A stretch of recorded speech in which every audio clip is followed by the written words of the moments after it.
Hola, buenos días, este soy yo. Todo el mundo me conoce por Jovellanos, pero la verdad que no muchos conocen verdaderamente mi historia, y eso es lo que me gustaría contaros yo mismo. Os pongo en situación. Yo nací en Gijón en 1744, exactamente el día 5 de enero, o sea, la noche de Reyes. Así que mis padres decidieron ponerme el nombre de Baltasar Melchor Gaspar María de Jovellanos. Sí, un poco largo. Creo que por eso todo el mundo me conoce simplemente por Jovellanos, y mis amigos me conocían por Jovino. Cuando yo nací, Gijón no era lo que es ahora. La ciudad tenía 2000 habitantes. Hoy tiene unos 270.000. La vida entonces se hacía prácticamente en torno al puerto, que evidentemente tampoco era lo que es ahora. Tuve 11 hermanos, y a pesar de tener la suerte de nacer en una buena casa por apellido y linaje, nunca fuimos ricos. Tuve 2 vicios toda mi vida, los libros y ayudar a los demás en todo lo que pude. Este era mi padre, Francisco Gregorio de Jovellanos. En aquellos tiempos los padres eran quienes decidían el futuro de sus hijos, y mi padre decidió la carrera militar para mis hermanos y la eclesiástica para mí. La verdad que a mí no me hacía mucha ilusión ser cura, pero en el siglo XVIII uno se conformaba con lo que decidían sus padres, ya que siempre lo hacían por tu propio bien. Sin embargo, aunque cursé mis estudios para cura, en el último momento amigos y familiares me recomendaron por mi carácter pasarme a la carrera de leyes. Así mi vida dio un giro de 180 grados y saqué la plaza de alcalde de la Sala del Crimen, en Sevilla.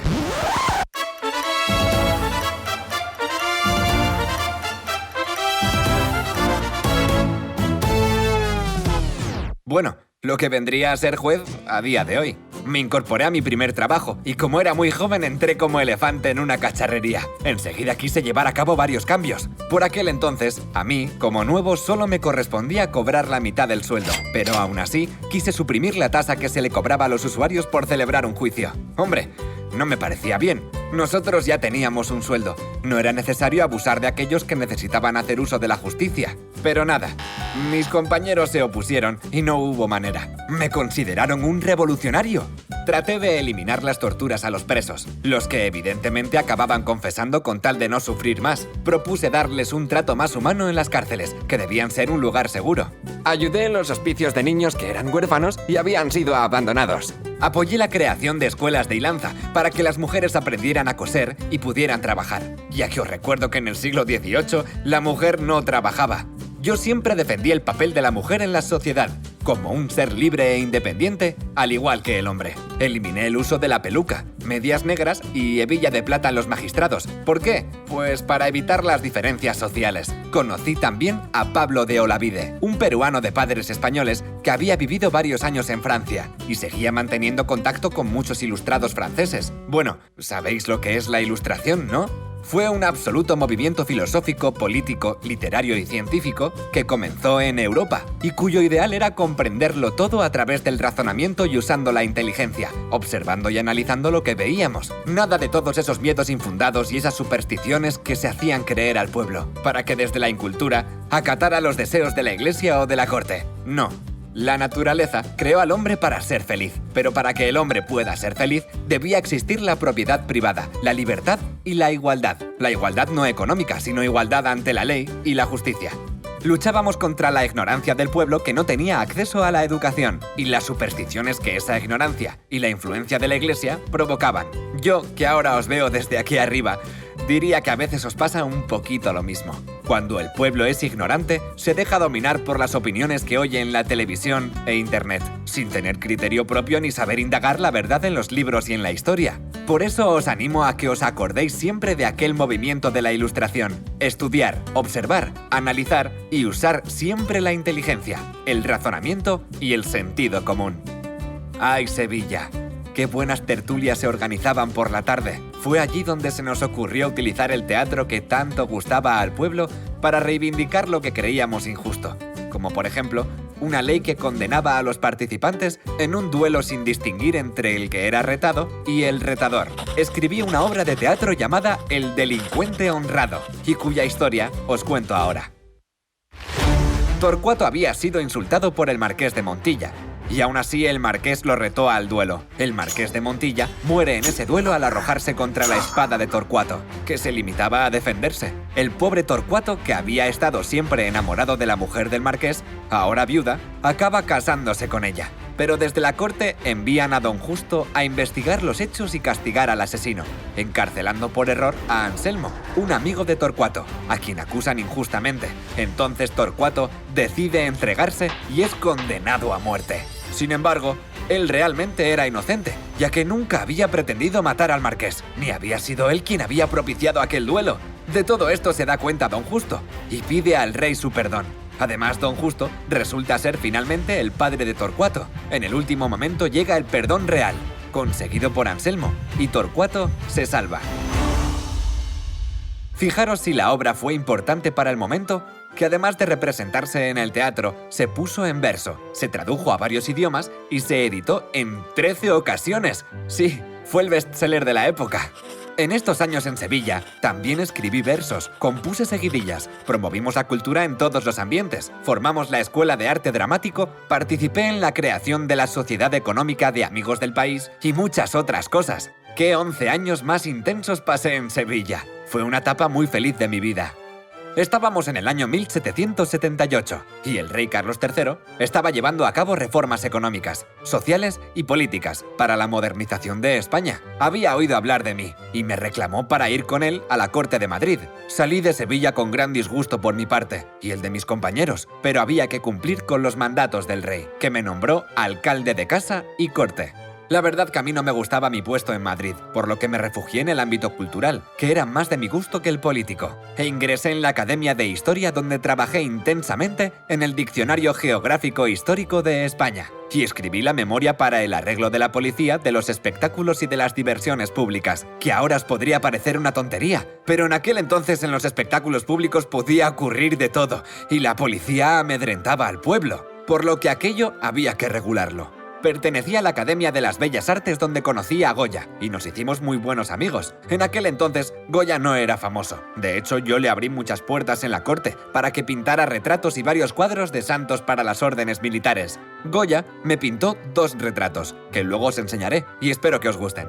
Entré a formar parte de la Sociedad Económica de Amigos del País de Madrid, que venía a ser una asociación cuya finalidad era difundir las nuevas ideas y conocimientos científicos y técnicos de la Ilustración, siempre bajo la protección del rey. En mi discurso de toma de posesión, quizás fui un poco duro. Vosotros veis que nuestras asambleas están vacías, que los trabajos de la mayor parte de las clases se han parado, que las ideas más provechosas no se promueven, que la actividad se ha cambiado por la pereza y que no hay disculpa que no se invente para evitar el trabajo.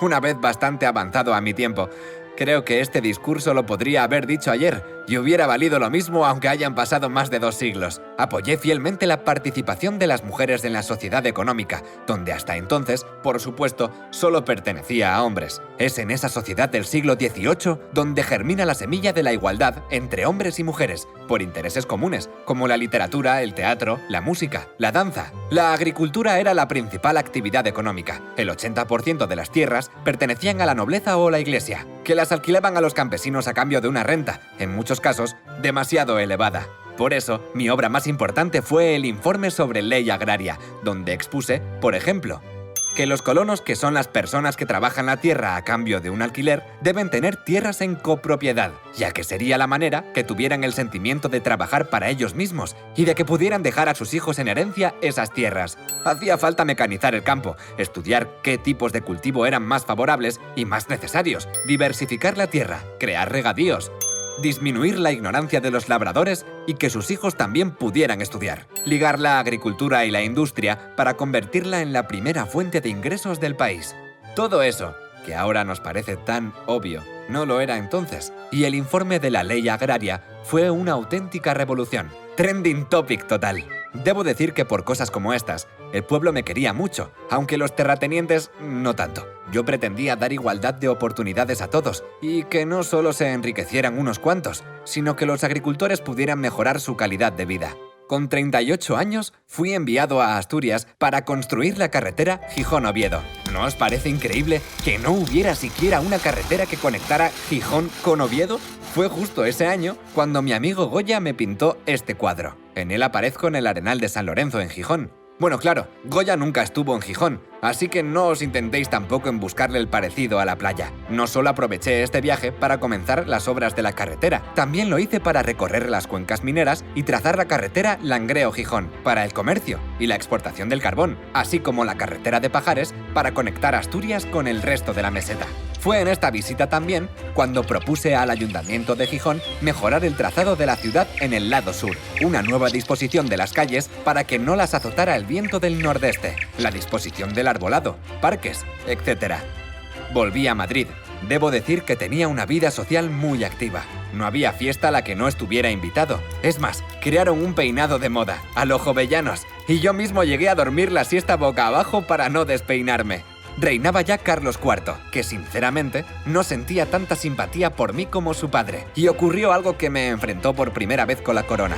Resulta que la esposa de Carlos IV, la reina María Luisa de Parma, era excesivamente gastosa, y el director del Banco de San Carlos, mi amigo Cabarrús, tuvo que llamarle la atención sobre el gasto que mantenía. La reina, molesta por esto y algunas cosas más, apoyándose en falsas acusaciones, ordenó su detención. En cuanto me enteré, puse rumbo a Madrid, pero cuando estabas al servicio de la corona, no podías moverte libremente. Si el rey te había encomendado una misión en Salamanca, no podías presentarte en Madrid sin permiso de su majestad. Sin embargo, yo no podía dejar a un amigo en tan injusta situación, y debía interceder por él, pero lamentablemente no pude hacer nada por Cabarrús. La reina no cesó hasta que emitieron orden de que yo abandonara la corte inmediatamente de vuelta otra vez a Salamanca. Y es que a mí me querían alejado de la corte en esos momentos. Había estallado la Revolución Francesa y los reyes tenían miedo que el grupo de ilustrados trajéramos ideas liberales y modernas sobre cambios políticos en nuestro país. La reina María Luisa sentía además hacia mí un odio casi irracional. En realidad sentía mi desprecio hacia ella por ser una persona déspota y nunca perdonó los desplantes que le hice. Como los reyes no me querían cerca de la corte en Madrid, alababan mi labor en Asturias y me pidieron que continuara allí. A esta etapa, muchos la consideraron como mi destierro en Gijón. Y yo encantado. Aproveché para inspeccionar el potencial de las minas de carbón y elaborar un plan, ya que el carbón fue fundamental en la revolución industrial y España no podía quedarse atrás. Por lo que propuse, por un lado, mejorar los caminos para sacar el mineral de la forma más rápida y eficaz hasta los puertos, y por otro, dar formación para conseguir mineros y patrones de barco bien preparados. Esto fue la semilla de la industrialización de Gijón y de gran parte del Principado. Fue así como realicé mi mayor obra, y la que con más ilusión llevé a cabo. Creé el Real Instituto de Náutica y Mineralogía, lo cual me enfrentó en cierta manera a la Universidad de Oviedo. Veréis, yo creé el instituto con unos fines muy distintos a la universidad. Frente a las carreras universitarias, el instituto lo que quería era formar especialistas con una base práctica. No se trataba entonces de formar a los ingenieros de minas o ingenieros navales que se forman ahora. En aquel entonces, lo que yo pretendía era preparar a los jóvenes para explotar una mina lo más perfectamente posible o pilotar un barco con una buena preparación previa. Siempre defendí que la educación es la base del progreso económico. Nunca jamás olvidéis esta frase. Podría decirse realmente que aquel instituto fue el primer instituto politécnico, como ahora se llaman. Fue el comienzo de la formación profesional que conocéis. En aquel entonces, la gran mayoría de los jóvenes no estudiaban ni se especializaban. Pasaban de la formación básica a trabajar desde muy jóvenes. Aquellos que, por supuesto, no podían ir a la universidad. Pero necesitábamos una educación de calidad, basada en la práctica y que cubriera nuevos ámbitos de estudios especializados que la universidad no cubría. La primera sede del instituto fue el edificio que está enfrente a mi casa y que pertenecía a mi hermano Francisco de Paula, que siempre me ayudó y colaboró con este proyecto. Este edificio os sonará. Sí, hay una sidrería ahora en ese edificio que era de mi familia. Ahora se han cumplido 225 años de la inauguración del instituto. En 1797, estando en Pola de Lena, vinieron a notificarme que me habían nombrado embajador de Rusia. Pensé que era una burla y le dije, hombre, me da un pistoletazo. ¿Yo a Rusia? ¡Oh, mi Dios! Cuanto más lo pensaba, más crecía en mí la desolación. Por un lado dejar Asturias y por el otro el destino al que iba. Mi edad, mi pobreza. ¡Qué noche más cruel! Tuve que escribir a Godoy, mano derecha de Carlos IV, y un pájaro de cuidado, para pedir que me retirara de semejante cargo. A los pocos meses recibí una noticia casi tan mala como la anterior. Me nombraban ministro de Gracia y Justicia. Tengo entendido que hoy mucha gente daría lo que fuera por ser ministro, pero para mí supuso un sacrificio salir de Asturias y volver a Madrid, donde se concentraban todos los odios y rencores del poder. Yo, que siempre intenté ser una persona justa y honesta, comenzaba mi calvario. A los 20 días de estar en el puesto, comencé a sufrir cólicos y me trataron a base de grandes raciones de aceite diarias. Se me debilitó la salud, hasta el punto de causarme enfermedades crónicas. Algunos dijeron que me estaban intentando envenenar, pero nunca se supo a ciencia cierta. También durante esa época murió mi hermano Francisco de Paula y no pude siquiera viajar a Asturias para despedirme, lo que me entristeció muchísimo. En tan solo 5 meses pedí al rey que me destituyera del cargo. En esos meses había trabajado en la reforma de los estudios universitarios y en la reforma jurídica, que estaba llena de interminables procedimientos. Mi principal trabajo quizás fue el intento de reformar el Tribunal de la Inquisición, que tantas barbaridades cometía. Aunque yo tenía muchos enemigos en la corte, porque había muchas envidias, también había mucha gente que me apreciaba. Llegaron a ponerle mi nombre a una flor que se llamaba la jovellana, que mucha gente cree que la descubrí yo, pero no fue así. Cuando dejé el cargo y volví a Asturias, habían pasado solo 9 meses, y yo había envejecido como si hubieran pasado años. Ese agotamiento fue el que Goya supo reflejar en el segundo retrato que me pintó en 1798. Volví a dedicarme al instituto. Sin embargo, empezó a haber poca concurrencia. Por alguna razón, empecé a ser un apestado en mi propia tierra, y es que ya se estaba fraguando la traición. Apareció entonces un anónimo que me hizo parecer un apestado, acusándome de ir contra la ley, ser poco católico, un avaro, y tachando el instituto de ser un lugar de vicios y libertades. Sí, yo era un hombre demasiado influyente, inteligente y honrado para que los que había dejado en el ministerio y en la corte se creyesen seguros conmigo. Seguramente todo fue obra de Godoy y de Caballero. Estoy seguro que Godoy lo hizo por ambición, Caballero por envidia. La calumnia, la mala fe y el fanatismo pudieron con todo. En la madrugada del 13 de marzo de 1801 fui apresado en mi propia casa.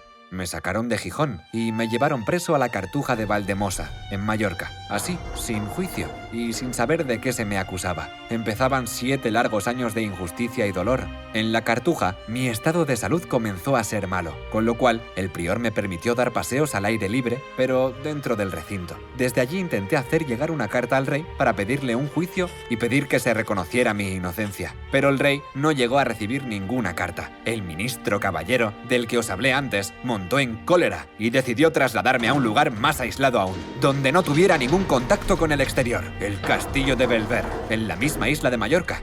Allí pasé los 2 primeros años en una celda, encerrado sin luz ni ventilación. Eso que veis en la imagen es una recreación bastante más agradable incluso. Esto terminó con mi salud, cataratas, dolores reumáticos y problemas en la piel. Mis 4 primeros años de cautiverio no me permitieron tener libros, ni papel para poder escribir, ni visitas. Nada. A partir de ese tiempo, ya tenía yo cierta amistad con mis carceleros, que llegaron a apreciarme y, desatendiendo a las órdenes de Madrid, me permitían tener alguna visita, poner algún mueble en mi celda para tener algo más de comodidad, e incluso charlábamos y a veces comíamos juntos. Me gustaría que ahora que os lo cuento, 200 años después, supierais valorar que, aun pasando por una situación dolorosa, humillante, frustrante e injusta, viendo que fracasaba el envío de mis cartas al rey para demostrar mi inocencia, sufriendo enfermedades y dolores físicos importantes, aún así me mantuve firme. Supe ganarme el respeto de mis guardianes, no dejé de trabajar y supe sobrevivir de la mejor manera posible. Cuando por fin me fue facilitado el papel, comencé a trabajar y me ocupé en unas memorias histórico-artísticas de arquitectura, en las que estudié minuciosamente el castillo, la catedral, la lonja y los conventos de San Francisco y Santo Domingo, de la ciudad de Palma de Mallorca, simplemente observándolos en la distancia con un catalejo desde mi prisión. Allí también comencé la memoria sobre la educación pública, que desgraciadamente no pude terminar, y hubiera sido un tratado completo sobre la educación. A principios de 1808, la situación política era muy tensa. Los franceses intentaban invadir España y el rey Carlos IV abdicó en su hijo Fernando VII. Una de las primeras cosas que hizo el nuevo rey fue conceder la libertad a todos los presos políticos. Yo, al conocer mi libertad, envié una carta al rey solicitando que se me juzgara a fin de quedar totalmente clara mi inocencia y limpiar mi reputación. La carta llegó tarde a Madrid, porque Fernando VII había salido camino de una entrevista con Napoleón, que resultó ser un engaño año y quedó retenido en Francia. Nadie me hizo justicia por los 7 años pasados en prisión, sin acusación alguna. Pero os sigo contando sobre la situación política de España en ese momento. El día 2 de mayo de 1808, el pueblo se volvió a alzar en Madrid contra las tropas francesas. Es lo que se conoce como el alzamiento del 2 de mayo. Y os recuerdo que por ese motivo es día festivo en Madrid a día de hoy. Espero que os acordéis todos los años cuando lo oigáis, porque se celebra el valor que tuvieron los españoles para enfrentarse a la invasión de las tropas francesas. Aunque, desgraciadamente, dicho alzamiento fue reprimido. Así plasmó Goya el acontecimiento terrible del día 3 de mayo, con los fusilamientos en la montaña del Príncipe Pío. Tras mi libertad, pasé una temporada en Mallorca, a fin de reponerme para poder viajar a la península. Y al llegar, me propusieron nombrarme ministro de Interior. Dije que no, por supuesto. Tanto sufrimiento, tantas envidias. Yo ya me encontraba enfermo y cansado. Ante la ausencia de rey en España, se constituyó una Junta Central, donde me convocaron para representar a Asturias, a lo que accedí, con el fin de frenar definitivamente el ataque francés y ayudar a la marcha política del país en ausencia de los reyes. La Junta Central estuvo vigente hasta el 30 de enero de 1810. Al disolverse la Junta, fue creado el Consejo de Regencia de España, que era quien gobernaría en ausencia del rey. En ese momento, yo pedí ya mi retiro a Asturias, donde quería descansar mis últimos años de vida. Embarqué en Cádiz, con destino a Gijón, en un navío llamado Cornelia. Y todavía antes de marchar, nos acusaron de estar llevándonos dinero de la Junta Central en la embarcación. A raíz de esta acusación, escribí la memoria en defensa de la Junta Central, con el fin de defender el honor de todos los que pertenecíamos a la Junta Suprema Gubernativa del Reino. En ella, rebatí las calumnias que habían vertido sobre nosotros. En ese documento se aprecian el dolor que sentía en esos momentos, la angustia, la desilusión y la amargura que me invadían. Tan pronto como los franceses abandonaron Asturias, marché camino de Gijón, donde por fin pude llegar el 6 de agosto de 1811. Toda la ciudad salió a recibirme como un héroe. Para recordar aquel día, aún hoy se celebra cada año en esa fecha un acto en Gijón en la plaza llamada 6 de agosto, y en la cual podéis ver una estatua mía. Pero la alegría de estar de nuevo en casa no pudo ocultar mi dolor por la situación en la que encontré la ciudad. Mi casa, mis cosas. El edificio del instituto había sido ocupado por los franceses, que lo usaron como cuartel e incluso como cuadra. Los franceses invadieron de nuevo Asturias y tuve que huir por barco. Nos pilló una gran tempestad y el barco, muy dañado, tuvo que arribar en el puerto de Vega.